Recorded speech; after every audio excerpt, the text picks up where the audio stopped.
ഓരോന്നും കിട്ടുമല്ലോ. ഇങ്ങനെ കിട്ടിച്ചല്ലോ. സർക്കിളാണോ ഉദ്ദേശിക്കുന്നത്? ഓക്കെ, നീ ആദ്യം എടുത്തു പോട്ടെ. സ്റ്റിക്കറില്ലേ? ഇല്ലേ?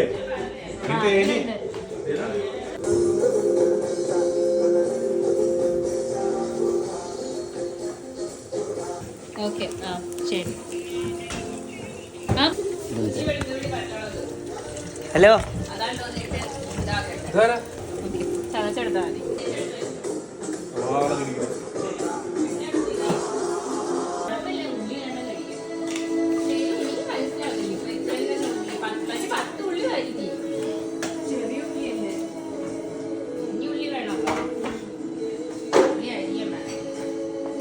ഹലോ, അപ്പോൾ നമ്മൾ അടുത്ത വീഡിയോ ആയിട്ട് വന്നിരിക്കുകയാണ്. ഈ വീഡിയോ എന്തിനെക്കുറിച്ചാണെന്ന് നിങ്ങൾക്ക് ഓൾറെഡി മനസ്സിലായി കാണും. ഇതൊരു ബർത്ത്ഡേ വ്ളോഗാണ്. അതും അജുവിൻ്റെ ആയിരുന്നു കേട്ടോ, ആയിരുന്നു. കാരണം ഇത് 2024 ഒക്ടോബർ നടന്നൊരു സംഭവമാണ്. പക്ഷെ എനിക്ക് ഇപ്പോഴാണത് ഇടാനുള്ളൊരു സാഹചര്യം ഒത്തു വന്നത്. അതോടൊപ്പം തന്നെ ഞാൻ വിചാരിച്ചു ഇനി അടുത്ത ഒക്ടോബർ ബർത്ത്ഡേ വരുന്നതിന് മുന്നെങ്കിലും ഇത് എനിക്ക് ഇടണമെന്ന്. അതുകൊണ്ട് ഞാൻ പെട്ടെന്ന്, വളരെ ലേറ്റാണെന്ന് എനിക്കറിയാം, എന്നാലും എനിക്കതൊരു മെമ്മറി ആണല്ലോ, അപ്പം ഞാൻ ഇടാമെന്ന് വിചാരിച്ചു. അപ്പോൾ ഞങ്ങളങ്ങനെ വീടൊക്കെ മാറിയതിൻ്റെ സെയിം ഡേ ആയിരുന്നു. അതുകൊണ്ട് തന്നെ ബർത്ത്ഡേ ബോയിന് അല്ലെങ്കിൽ ഒരു സർപ്രൈസ് ഒന്നും കൊടുക്കാൻ പറ്റിയില്ല. ഞങ്ങളുടെ എല്ലാ കാര്യങ്ങളും അജു കണ്ടുകൊണ്ട് തന്നെയാണ് അവിടെ ഇരുന്നത്. അജുവും ഇതിൻ്റെ ഒരു ഭാഗമായിരുന്നു. ഡെക്കറേറ്റ് ചെയ്യാനാണെങ്കിലും ഒന്നിനും ഞങ്ങൾക്ക് സമയം കിട്ടിയതുമില്ല, ഷിഫ്റ്റിങ്ങും അങ്ങനെയൊക്കെ ആയിട്ട്. അപ്പോൾ ഞങ്ങൾ തന്നെ വിചാരിച്ചു കുറച്ച് വരെ വിളിച്ചിട്ടുണ്ടായിരുന്നുള്ളൂ, കാരണം ഇപ്പം മാറിയ സമയമൊക്കെ ആയതുകൊണ്ട് തന്നെ. അതുകൊണ്ട് ഞങ്ങൾ ബിരിയാണി ഞങ്ങൾ തന്നെ വയ്ക്കാമെന്ന് വിചാരിച്ച് ഞാനും അങ്കിത ചേച്ചിയൊക്കെ കുക്ക് ചെയ്ത് സിദ്ധും അജുവൊക്കെ സഹായിച്ചു. അലഞ്ചേട്ടൻ ഓൾ ഇൻ ഓളായിട്ട് അവിടെ ഉണ്ടായിരുന്നു.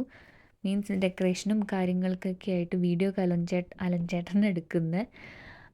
പിന്നെ ഹരിയുടെ അമ്മയുടെ ബിരിയാണി ആയിരുന്നു. ഹരിയുടെ അമ്മയുടെ ബിരിയാണി എന്ന് പറയുന്നത് എന്താണെന്ന് വെച്ച് കഴിഞ്ഞാൽ, പണ്ട് ഞങ്ങളൊക്കെ ഇൻറ്റേൺഷിപ്പ് സമയത്ത് ഞാൻ, സിദ്ധു, അജു, അരുണയൊക്കെ ഞങ്ങൾ കോഴിക്കോട് ഹരിയുടെ വീട്ടിൽ പോയ സമയത്ത് ഒരു ബിരിയാണി കഴിച്ചത്. പിന്നെ ആ ടേസ്റ്റ് എനിക്ക് ഇപ്പോഴും എൻ്റെ നാവിൻ്റെ തുമ്പത്തുണ്ടെന്ന് പറയില്ലേ. അപ്പം ഞാനാണെങ്കിലും ഞങ്ങൾക്ക് എല്ലാവർക്കും ഇഷ്ടമായി. അപ്പം ഇവിടെ വന്ന സമയത്ത്, ന്യൂസിലാൻഡിൽ വന്ന സമയത്ത് ഹരി ബിരിയാണി ഇങ്ങനെ അവനും ആഗ്രഹം തോന്നി. അവസാനം അമ്മയെ വിളിച്ച് റെസിപ്പിയെല്ലാം പറഞ്ഞ് ഉണ്ടാക്കിയിട്ടുണ്ടായിരുന്നു. അപ്പം ഞങ്ങൾക്ക് എല്ലാവർക്കും അന്ന്, ഞാനും സിദ്ധു നേരത്തെ കഴിച്ചിട്ടുള്ളതാണെങ്കിലും വീണ്ടും കഴിച്ചപ്പോൾ ആ ടേസ്റ്റ് വീണ്ടും ഇഷ്ടമായി. അങ്ങനെ ഞങ്ങൾ എല്ലാവരും ഈ റെസിപ്പി പഠിച്ച് ഇപ്പം ഞങ്ങൾ തന്നെ ട്രൈ. ഇപ്പം ഹരി ഇല്ലെങ്കിലും ഇവിടെ ഞങ്ങൾ എത്രയോ വട്ടം ഉണ്ടാക്കിയിട്ടുണ്ട്. അപ്പോൾ ഒക്കെ ഹരി ഇങ്ങനെ ആലോചിക്കും, കാരണം ഹരി അയച്ചെന്ന് ഓഡിയോ വെച്ച് കേട്ടിട്ട് വേണം അത് ചെയ്യാനായിട്ട്.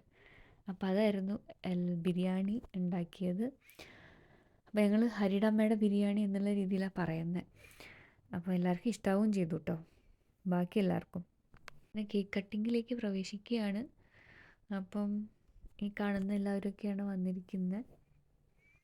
അങ്ങനെ നമുക്ക് കേക്ക് കട്ട് ചെയ്യുന്നത് കാണാം.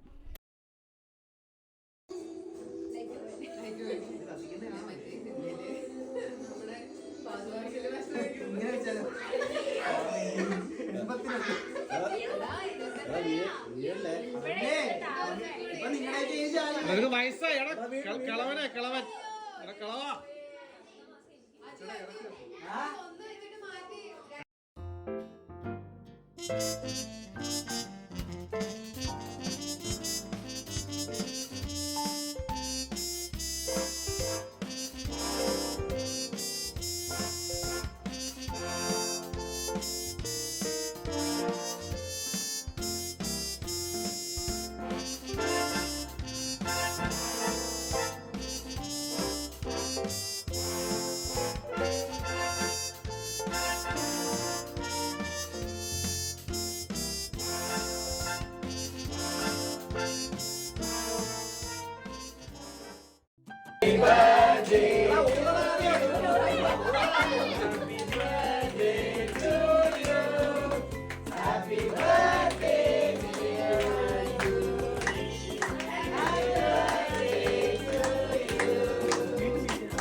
വ്ളോഗ്.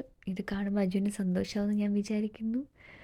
പിന്നെ ഇത് ഒക്ടോബർ 2-നായിരുന്നു. അതുകൊണ്ട് തന്നെ ഭയങ്കര സ്പെഷ്യൽ ഡേ ആണ് എനിക്ക്. കാരണം എൻ്റെ അച്ഛൻ്റെ ഡേറ്റ് ഓഫ് ബർത്തും ഒക്ടോബർ 2 ഈ വീഡിയോ പുറത്തിറങ്ങാൻ വേണ്ടി കുറേ ആയി കാത്തിരിക്കുന്നു, കുറേ പേരെങ്കിലും. അപ്പം എല്ലാവർക്കും ഇഷ്ടമായെന്ന് വിചാരിക്കുന്നു. See on the next video. Bye. Do like, share and subscribe.